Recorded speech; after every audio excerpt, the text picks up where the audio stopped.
신종 코로나 바이러스 감염증의 재확산 여파로 사회 곳곳에서 비대면 방식이 확산되고 있습니다. 특히 확진자 발생으로 셧다운된 국회가 다시 문을 열면서 국회에 출석하지 않더라도 비대면으로 표결에 참여할 수 있는 비대면 국회법이 발의돼 눈길을 끌고 있습니다. 오늘 생생 인터뷰에서는 비대면 국회법 발의와 관련해 더불어민주당 조승래 의원과 말씀 나눠보겠습니다.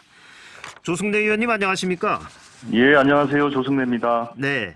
코로나19가 수도권을 중심으로 다시 확산이 되고 있고 이 대전, 세종, 충남도 지역사회 감염이 계속되고 있는데 먼저 현 상황 의원님께서는 어떻게 보고 계십니까?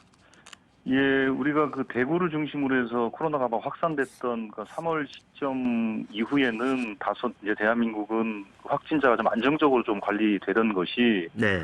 8월 15일을 기점으로 해서 지금 현재까지 약 그 이후에 한 5천 명 가까이 확진자가 좀 발생을 하면서 전문가들이 예상했던 것처럼 2차 대유행이 오는 것이 아니냐는 걱정들을 많이 했었는데 네. 그게 현실화되는 것이 아니냐라는 그런 우려들이 있습니다. 네. 물론 가장 극단적으로는 이번 주에 한 800명에서 2,000명 정도의 확진자가 매일 발생하지 않겠는가라고 걱정했던 것에 비하면 그나마 조금 완화된 형태로 확진자 숫자가 좀 나오고 있어서 좀 안심은 됩니다만 여전히 우리가 좀 안심할 상황은 아닌 것 같고 더 크게 확산되지 않도록 방역 당국의 방역 수칙에 철저히 좀 준수하는 그런 시민들의 적극적인 참여도 좀 필요하다 이렇게 보고 있습니다. 네. 최근 민주당 출입 기자가 코로나19 확진 판정을 받으면서 국회 본관 또 의원회관 등이 일시 폐쇄됐었고 또 민주당 지도부와 일부 당직자들이 자가격리에 들어가기도 했는데 국회의원들 역시 감염 위험에 노출이 돼 있는 거죠? 예, 그렇습니다. 사실 이 코로나는 보이지 않는 것이기 때문에 네. 이게 노출로부터 자유로운 것은 아무 군데도 없는 것 같습니다. 국회도 사실은 안전지대는 아닌 거고요. 국회 출입 기자 한 분의 확진에 따라서 국회가 3일간 폐쇄되는 상황에 이제 직면하게 됐는데 네. 그런 걸로 봐서는 안전지대는 없다 이렇게 보고 있고요. 현재도 저희 더불어민주당 의원들 한 5명 정도가 자가격리 상태에 들어가 있는 상태이고요. 네. 만약에 그 의원들 중에서 확진자가 나오게 된다면 또 상황이 또 상당히 심각해질 것 같습니다. 네. 저도 지난번에 저희 더불어민주당 대전시당 개편 대회를 정말로 간소하게 치렀음에도 불구하고 취재기자 한 분이 또 확진 판정을 받음으로 해서 저도 검사를 받은 바가 있습니다. 근데 그때 검사를 기다리면 상당히 좀 긴장감이 되더라고요. 근데 만약에 그때도 저희 의원들 중에서 확진자가 나왔으면 상당히 심각해질 뻔했습니다. 예를 들면 저 같은 경우에 각종 회의에서 장관, 또 청와대 관계자를 만났기 때문에 네. 제가 만약에 확진됐으면 자칫하면 정부나 청와대가 셧다운되는 상황이 될 수도 있었겠다라는 사실은 큰 우려가 있었습니다. 그래서 특히 이제 국회의원들 같은 경우는 업무상 제가 말씀드린 것처럼 정부 관계자나 또 민원인, 또 시민단체 각종 다양한 분들을 많이 만나기 때문에 서울은 물론 지역구였어요. 네. 그러니까 국회의원들은 슈퍼 전파자가 될 위험성이 매우 강합니다. 그래서 국회의원 개개인도 방역 수칙을 좀 철저히 잘 지키고 가능하면 당분간은 큰 대규모 행사라든 이런 것들은 자제하고 그렇게 좀 자기 관리에 좀 철저히 임해야 된다 이렇게 생각하고 있습니다. 네.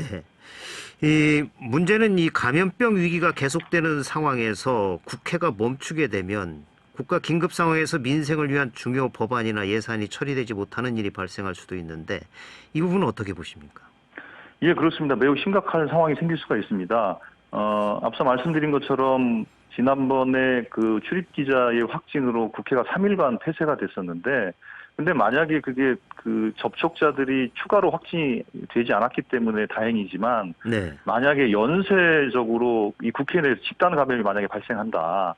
그렇게 된다면 사실상 국회가 최소한 2주 정도의 폐쇄를 해야 될 겁니다. 그렇죠. 그런 상황이라면 국회가 2주간 마비가 된다는 것이고 국회는 대한민국의 모든 의사결정을 최종적으로 하는 단위이기 때문에 대한민국의 결정 자체가 멈춰버리는 그런 상황에 또 직면하게 될 수도 있는 걱정이 되는 것이죠. 그래서 네. 이것과 관련해서 비상시기에 비상한 방법으로 대한민국이 멈추지 않고 계속 의사결정을 할 수 있는 그런 구조를 좀 만들어야 되겠다. 이제 그런 생각에서 제가 비대면 국회법을 발의하게 됐던 것입니다. 네. 이제 말씀하셨듯이 국회도 비대면 안건 처리 필요성이 높아진 건데 이번에 이제 비대면 국회법을 대표 발의하셨죠? 그렇습니다. 예. 네. 좀 설명 좀 해주실까요?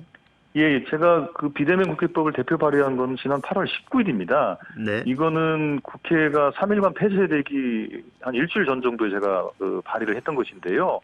그때 8월 15일 그 이후에 확산세가 좀 다소 걱정되는 좀 추세가 좀 있어서 만약에 이런 상황이 계속 되고 국회에 만약에 확진자가 발생한다면 국회의 셧다운 상태에서 의사결정을 어떻게 해야 될 것인가에 대해서 고민하다가 네. 다른 나라의 사례들을 제가 많이 찾아봤어요. 예. 미국의 사례, 영국의 사례, 뭐 중국, 러시아, 뭐 다양한 나라들의 사례를 검토해봤더니 원격 회의와 원격 표결을 허용하고 있는 나라들이 최근에 좀 많아졌고요. 네. 미국의 경우에는 이메일 투표까지도 허용하고, 네. 영국의 경우에는 심지어는 대리 투표까지도 허용하는 그런 양상입니다. 그래서 우리나라 같이 이렇게 반드시 출석해서 의사결정하고 표결하는 것으로 획일화되어 있지는 않더라고요. 그래서 다양한 표결 방법을 통해서 비상시에 표결에 차질이 없도록 하는 그 다양한 수단들을 좀 만들어 놨더라고요. 그래서 제가 8월 19일 날 해외 사례들을 검토하면서 그러니까 출석의 개념이 회의장에 반드시 나와야 되는 것뿐만 아니라 네. 원격으로도 출석할 수 있는 근거를 만들고 네. 그 상태에서 표결은 또 회의장에 있어야 된다 이런 또 개념이 국회법에 있습니다. 네. 그래서 회의장의 개념을 원격, 화상, 온라인으로 확장할 수 있는 비대면 출석을 통해서 비대면 표결을 할 수 있는 근거를 만드는 것으로 제가 8월 19일 날 비대면 국회법을 대표 발의하게 된 것입니다. 네. 사실 국회 본회의가 이 시점에서 열린다면 300명의 국회의원들이 한 자리에 모이는 거 아니겠습니까? 그렇습니다. 예, 네. 굉장히 우려되는 그런 상황이죠. 현행 근데 국회법에서 이 비대면으로 안건 처리할 수 있는 규정은 없나요? 지금 현재는 없습니다. 아까 말씀드린 것처럼 그 출석이라는 개념이 있고 출석해야 이제 표결에 참여할 수가 있게 되는데 네. 출석은 회의장에 들어오는 것으로 출석이라는 개념을 이제 해석을 하고 있습니다. 그렇죠. 그러니까 그 회의장에 그러니까 물리적 공간입니다. 네. 국회 본회의장, 상임위 회의장 이렇게 이제 물리적 공간으로 출석하는 것을 출석의 개념으로 국회법은 간주하고 있기 때문에 네. 제가 이번에 만든 것은 출석의 개념을 그런 그 본회의장, 상임위 회의장 이외에 가상 회의 공간, 온라인 공간, 원격 회의 공간 그래서 회의장의 개념을 확장시켜줘서 그 회의에 참석한 것도 출석으로 하자. 그게 이제 이번 비대면 국회법의 가장 핵심 내용이고요. 예. 그렇게 출석해서 하는 표결 행위도 당연히 출석해서 표결하는 것이기 때문에 법적인 효력이 있는 것으로 국회법을 개정하자 이렇게 된 겁니다. 예, 사실 그 정보기관이나 공공기관 그리고 민간에서는 오래전부터 화상회의를 하고 있었죠. 그렇습니다. 예, 사실 국회가 좀 늦은 면이 있습니다. 이 근데 구체적으로 예, 말씀하시죠.